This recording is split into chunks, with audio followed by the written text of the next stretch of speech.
વડોદરામાં શિક્ષણ ક્લાસીસ અધિનિયમનો વિરોધ કરવામાં આવ્યો। બરોડા એકેડેમિક એસોસિએશન દ્વારા કલેક્ટરને રજૂઆત કરવામાં આવી છે। ગુજરાત સરકારનો શિક્ષણ ક્લાસીસ અધિનિયમ જેનો સખત વિરોધ કરવામાં આવી રહ્યો છે અને તે જ અંતર્ગત આજે કલેક્ટર કચેરી ખાતે બરોડા એકેડેમિક એસોસિએશન દ્વારા આવેદનપત્ર આપી અને રજૂઆત કરવામાં આવી છે। આવેદનપત્રમાં જણાવવામાં આવ્યું છે કે આ અધિનિયમ લાભકારી નથી, પરંતુ તેના કેટલાક નિયમોને કારણે રાજ્યના લગભગ 1 લાખ જેટલા સ્વરોજગારી ટ્યુશન ક્લાસીસ કરતા લોકોને બેરોજગારી તરફ ધકેલી દેશે।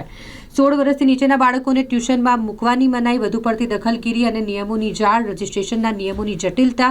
એસોસિએશનની માંગ છે કે આ કાયદાના નિયમોમાં તાત્કાલિક સુધારો કરવામાં આવે અને ટ્યુશન સંચાલકોને અનુકૂળ વાતાવરણ પૂરું પાડવામાં આવે। બરોડા એકેડેમિક એસોસિએશનના સભ્યોને તમામ સંચાલકોએ આવેદનપત્ર દ્વારા વિરોધ પ્રગટ કર્યો છે। આજરોજ federation of academic association Gujarat પ્રદેશ અને બરોડા એકેડેમિક એસોસિએશનના સંગઠિત કોચિંગ ક્લાસના એસોસિએશનના બધા મેમ્બર્સ આજે કલેક્ટરશ્રીને એક આવેદનપત્ર આપ્યું છે કે સરકારે ખાસ કરીને વિદ્યાર્થીઓની ચિંતા કરી છે।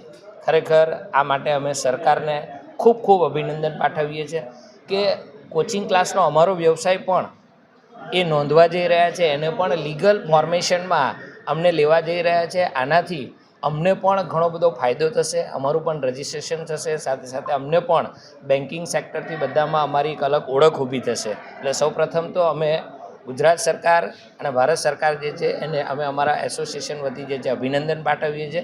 સાથે સાથે કોચિંગ ક્લાસ આજના જમાનાની જે છે એ દરેક વિદ્યાર્થી અને વાલીની જરૂરિયાત છે।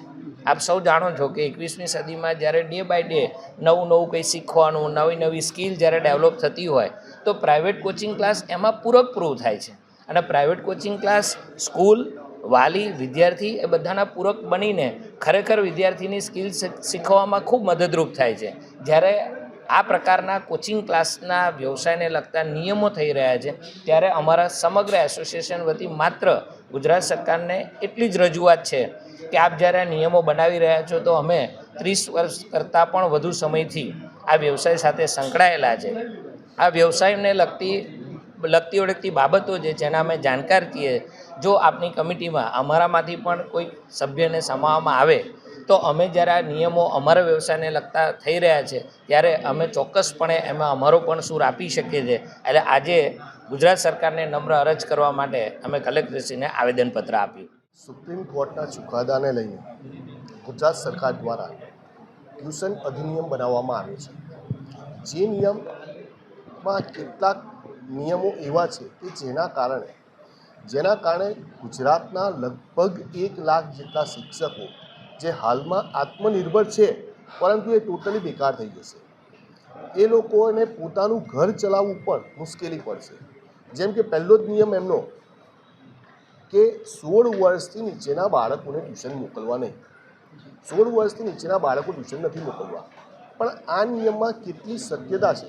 હવે અત્યારની મોંઘવારી લઈએ તો મોંઘવારીના લીધે થઈને કે માતા અને પિતા બંને જોબ કરતા હોય ત્યારે એમના બાળકને ભણાવવાનો એમની પાસે સમય નથી। જો એ ભણાવવા જાય તો ઘરનું પૂરું નથી થતું અને ઘરનું પૂરું કરવા માટે જાય છે તો બાળકને ભણાવવાનો સમય નથી। માટે એ લોકો કે એમને જ્યાં વિશ્વાસ છે કે મારા બાળકનું ભણતર યોગ્ય થશે એટલે એ ટ્યુશન ક્લાસમાં મોકલે છે। હવે આ જ રીતે બીજી વાત કરીએ કે જેના મા બાપ ઘરે રહે છે કે જે સામાન્ય કામ કરે છે, એમને હાલનું જે ભણતર છે એ બાળકને ભણાવી શકતા નથી અને સ્કૂલનો સિલેબસ મુજબ બાળકને એક્સ્ટ્રા ભણાવવું જરૂરી છે।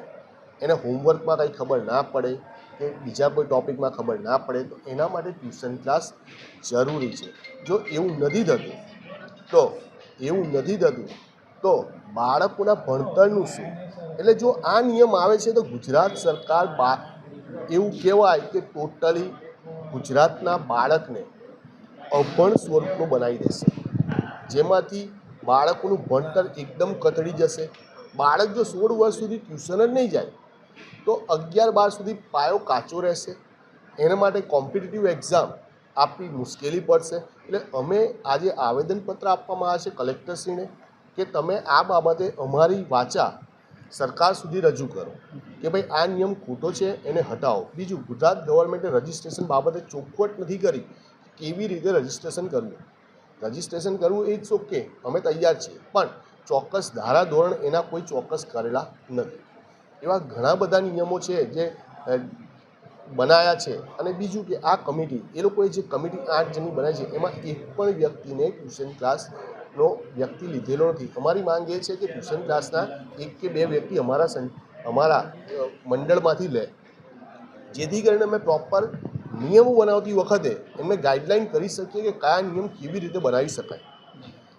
આ વાતને લઈને અમે આજે આવેદનપત્ર કલેક્ટરશ્રી તેમજ દરેક MLA શ્રી જેટલા બરોડામાં હશે એમને 1 કે 2 દિવસમાં થઈને બધા MLAને પણ ધારાસભ્યશ્રીને પણ આવેદનપત્ર આપીશું કે જેથી સરકારમાં અમારી વાચા રજૂ કરી શકે.